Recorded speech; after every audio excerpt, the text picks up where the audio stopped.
The idea about prototyping and design thinking, you want it to be the idea inexpensive, scaled down version.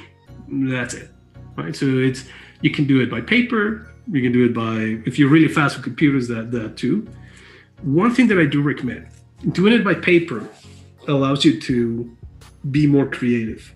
There's this idea that when you have the paper and sketchbook in front, you're actually thinking about the problem. And if you feel like, hey, I'm just going to draw this, you're not limited by the interface.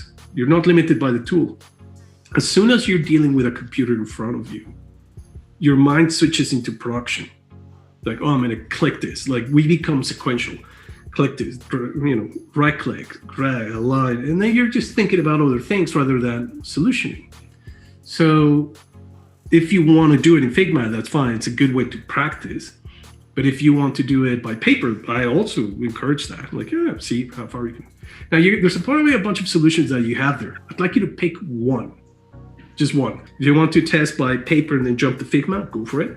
Once you finish it, then, hold on. And if you have more time, pick another solution. It's like, hey, there's this other one that I want to explore. At this time, right, for the prototype, you don't have a lot of details, so you don't care about colors, you don't care about the typography, you don't care about the images. You're just trying to get a sense of how will the interaction work? Because remember that you design by empathizing, by interviewing, by framing the problem. You're trying to think about the experience. You have a solution in mind. So now it's time to create an interaction and design the interaction that will improve the experience. And that's where the prototyping stops. So in design thinking, what's interesting is you can use, typically for product design, you can, most common is just sketching, pen and paper, but you can use cardboard too. What if you're dealing with a phygital product, something that's like physical and digital at the same time? Oh yeah, so how's that going to feel like? Okay, so you can start playing with that, or you can use Lego pieces, office supplies.